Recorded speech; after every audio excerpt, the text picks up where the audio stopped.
Former Oregon High School graduate class of 2017, Ben Lokuta is here. Yes. It's very exciting. Ben Lokuta is an active musician. Your enthusiasm is embraced. However, let's try to harness that. There we go. So Ben Lokuta is a percussionist in the Madison area. You know him to be with Distant Cousins. He's also a percussionist for Tent Show Troubadours. I know, thank you for that. Yeah. Ben's going to play some original works. He's going to invite some friends up on stage. He's going to talk about his journey through school, which I think is really poignant, especially for you seniors who are starting to look for colleges and figure out how this works. He's got a great story to share with you about that. So, without further ado, I'd like to introduce to you, please give a warm welcome to Ben Lokuta.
It's on. That's pretty cool. What's up, everybody? Doing that good, eh? I get it, it's Tuesday. So, as Miss Yancey said, my name is Ben Lokuta. I graduated here in 2017. And I'm a little bit of background about myself. I started playing drums when I was, I think, 6. It was either 6 or 7, something like that. And what happened was, anybody familiar with the band Rush? Close enough. All right, so that's pretty cool. So my dad is an avid Rush fan and a big Neil Peart fan. Neil Peart is the drummer for Rush. And when I was 6, we bought my dad a little electronic drum pad and a Neil Peart DVD. And one day he was watching it. And as a 6-year-old, I happened to pass through the room, and I couldn't help but notice a big shiny drum kit. And so I sat down and listened to it for a while. And not immediately, but a little while later, I just kind of thought, that was pretty cool. Maybe I could do that. So I did. I went down and started banging around, and I'm sure it sounded like a 6-year-old banging on a drum, because that's what it was. Lessons and all that, and eventually I started really studying music, not just drums, but music as well. Went through music theory class with Ms. Yancey and music composition with Ms. Kabish. I'm in Distant Cousins. We started that. Originally, Sam and I, the guitar player, started that when we were in 4th grade. And then in 8th grade, we added Nick and Nate, and that is still the lineup today. So then, senior year rolls around, I got to start thinking about a college, and I knew I wanted to study music. Sometime before that, our sophomore year, Distant Cousins had played in a statewide battle of the bands called Launchpad. And it's for garage rock bands like us, and we happened to come second, which shocked us all. We were not expecting that. But part of what we won for coming in second was a show opening for Kansas at Milwaukee Summerfest on the BMO Harris stage, which was awesome. And it was pretty much that show that decided for me what I was going to do. You may not have experienced this, but if you're on stage doing what you love and you see people out in the audience that are clearly loving what you're doing, it makes you love what you do even more. And it's this positive feedback energy loop that is the best thing I've ever experienced. So that's why I'm still doing this. So it was that show that decided for me what I was going to do. So I looked around the nation for music colleges. Most of them said that they had percussion, that you could study percussion. Most of them didn't have a drum set. So I finally found one that did, and it was in St. Paul, downtown St. Paul, called McNally Smith College of Music. And it was by far the best music college in the Midwest. I wasn't really interested in going all the way out to either coast, where the famous private music colleges are. I wanted to stay here in the Midwest, just for at least the first year, so I could kind of get the taste of what it was like living someplace other than Oregon, Wisconsin.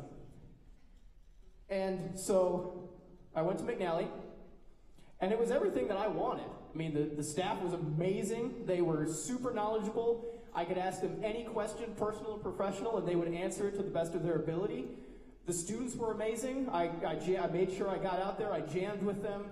I made a lot of friends. It was exactly what I wanted college to be, and I'm sure what all of you seniors are thinking about doing at college next year. And then, the end of the first semester comes. And it's 6 days before the semester is supposed to end. I think it was 4 days before finals started. I had just finished my last class for the week. I went back to my room, made dinner, set the bowl in the sink, got on my phone, opened my email. Very first thing I see on my email is something from the president of the school. And the subject line was, McNally's closing. Now, this was the first I knew of it. So I figured this is some really weird freshman initiation. It wasn't. The school closed. What had happened was, for two years prior to me joining, McNally had been losing money in enrollment, and they were trying to convert the school to a nonprofit organization. They had a couple of donors that were giving them money to help support them in this. On that day, the donors pulled out, they lost all of their funding, and went bankrupt. To the point where they couldn't pay any of the student workers, they couldn't pay the staff. That was it. Nobody got anything. And in fact, there were people that I knew that had paid their college tuition for the next semester that morning. So imagine, you go to the bursar's office, you hand them a check for $15,000 and say, I'm paying for next semester's tuition. Then that night you find out you ain't getting that $15,000 back. That's what it was. Now there's an added wrinkle to this if you're a foreign student. About half of McNally's student base was from out of the country. I didn't know this, but obviously they have to come on a student visa. They have to immigrate to the United States. I knew that. But what I didn't know was that at the end of every semester, that visa expires, which they can renew if they have a place to go back to. I assume it's fairly easy. I haven't asked anybody, so I don't know that for sure. So now, 6 days before their visa expires, they don't have a place to go back to. So the federal government gave them an extension of 60 days. And in those 60 days, they had to find somewhere to transfer to, otherwise, gone, out of the country. So, needless to say, I went to college, and then my college closed, and life got very interesting. It was, without a doubt, the next 6 days were the craziest 6 days of my entire life. So much so that I don't remember chronologically what happened. I just remember that it happened. Long story short, I made it back, and now I had to do what most of you seniors are doing in a year and a half in 2 weeks, which is find a college to go to. So I did. Looked all over the country again, found another small private music college, this time in Los Angeles, California, something like 1,400 miles away from Oregon, Wisconsin. And I went there. Oh, sorry. New Year's Day, I finished applying. Remember, McNally's semester ended, I think, December 23rd. So New Year's Day, I finished applying. January 2nd, I heard back that I was accepted. January 3rd, I packed. January 4th was the first day of orientation for the new quarter. January 8th, the next Monday, was the new quarter. You want to talk about a fast turnaround, leaving me kind of blinking, going, what just happened? Yeah, that's what it was. So I went out to LA. Again, met a lot of great people. Teachers were very knowledgeable. The school was not set up to teach people well. Long story short. In my opinion, it was not set up to teach you and have you be able to come out the other side knowing what you just learned. So I left. Now, the whole time I was in LA, I knew this. I stayed there for a quarter and 2 weeks. Quarter's about 12 weeks long. So probably for, I'd say maybe 10 weeks, I knew that this was not the school for me. But I decided to stay just to get some experience of living on my own in Los Angeles, California. And also, I wanted to see if it wasn't just me being overly paranoid because McNally had just closed and I was still wondering what just happened. So I stayed there, and while I was there, I learned how to I learned how to run production software. Before this, all I did was play drums. right? And I could kind of figure out what the music was because I had gone through music theory with Miss Yancey, and so I had a little bit of ear training, but it wasn't really enough. So while I was there, I learned how to produce music. I learned how to run a studio. And I also started messing around with composition. I really started trying to write songs. I had always written sort of classical, percussion ensemble type stuff in music composition with Miss Kabish. And so I kind of put those two things together, and that was what got me through those 10 weeks. If it hadn't been for that, I probably would have left earlier.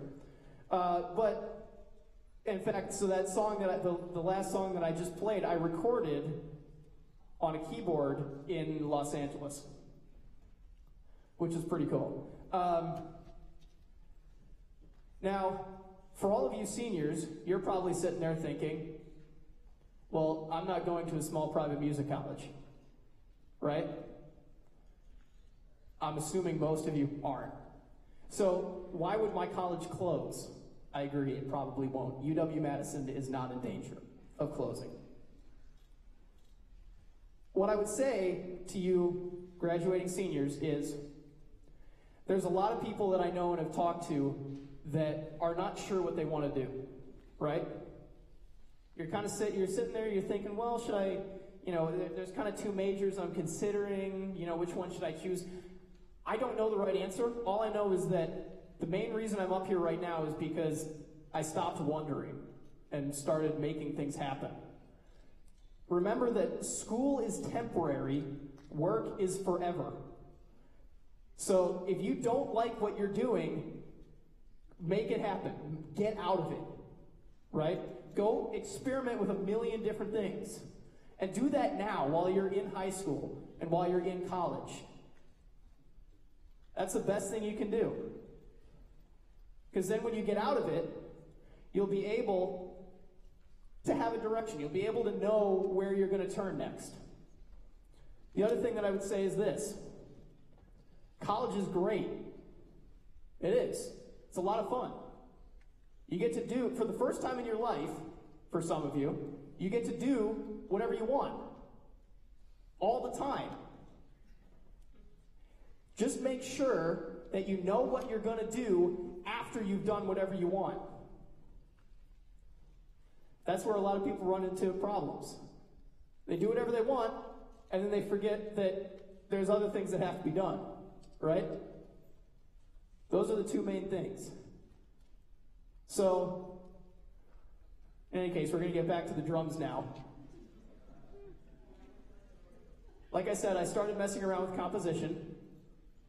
And the thing about composing for me is that, yes, I understand music theory, I understand ear training, and I can look up on Google what the popular chord chart, chord progressions are. Not that I actually do that. I don't like doing that. So at first it was a challenge. How do I write music that is fun to listen to and actually tells a story on an instrument that isn't melodic?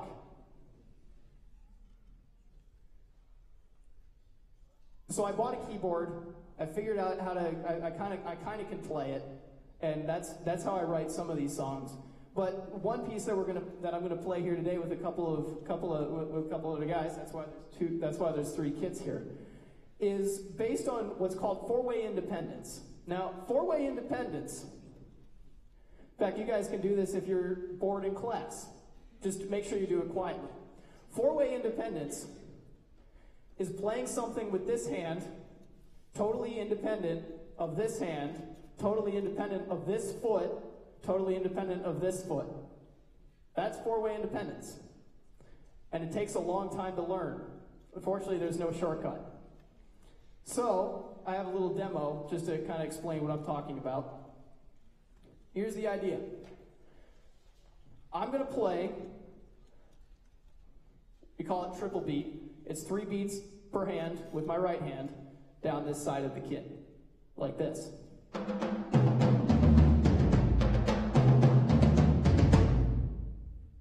I'm going to loop it a couple more times than that. At the same time as I play double beat with this hand down the other side of the kit.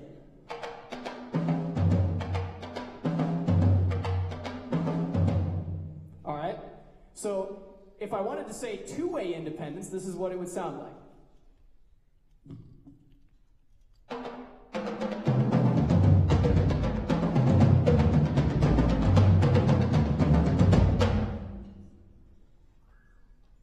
So that's two-way independence. We got two more to go. Right foot is just going to play that.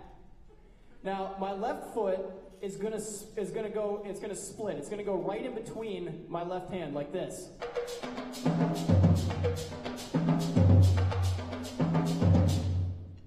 Just like that. So, you put all four together and hope good.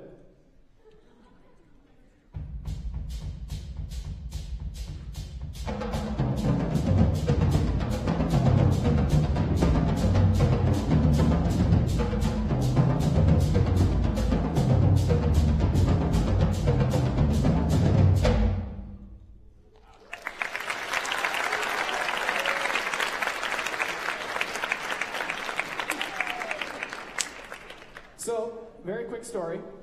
When I was out in Los Angeles, there was a Native American powwow that came and set up shop on our dorms campus. And of course they had lots of little Native American instruments and clothes and stuff. And one of the stands was selling these little shakers. It's a stick with some dried seeds on it.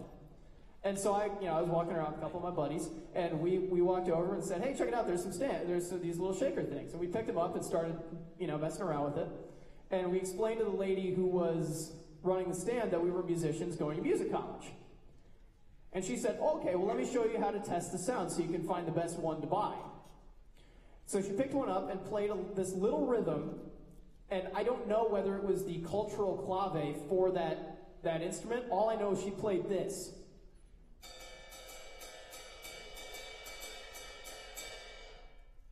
She played that with the little shaker. And it was a bolt from the blue for me. I instantly knew what it was. And so I went back and I decided that I was going to try and write a song to it. And then very quickly, after messing around with it for a little while, decided that it would actually be cooler if I made it a four-way independence pattern that was also a song. So what I decided to do was play that pattern with my right foot, like that, and then split it with my left foot, just like that, and then just kind of mess around, move myself around the drum set as much as I possibly could. So that's what we're going to do right now. I'm going to bring up two of my friends, Micah and Griff. They're going to come out and we're going to play this little percussion ensemble for you guys.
give a warm hand to these guys.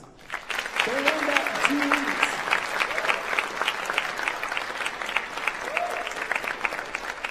They learned that in 2 weeks. Good job, you guys. All right, we were going to do a little bit of an improv jam, but I don't think we're going to have time, unfortunately. So I'm going to play one more song, and then because the high school percussion ensemble is coming on next hour, and we want to have more than 5 minutes to move all this off the stage, I'm going to play this song, then do a couple minutes of Q&A if you guys have any questions, and then we'll call it a day.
much for coming. I really appreciate that. I just want to say a quick couple of thank yous.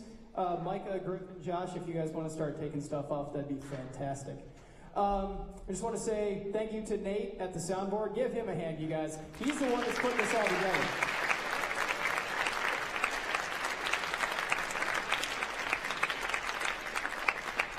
I also want to say thank you to Miss Yancey for letting me come and, well, hopefully entertain you guys for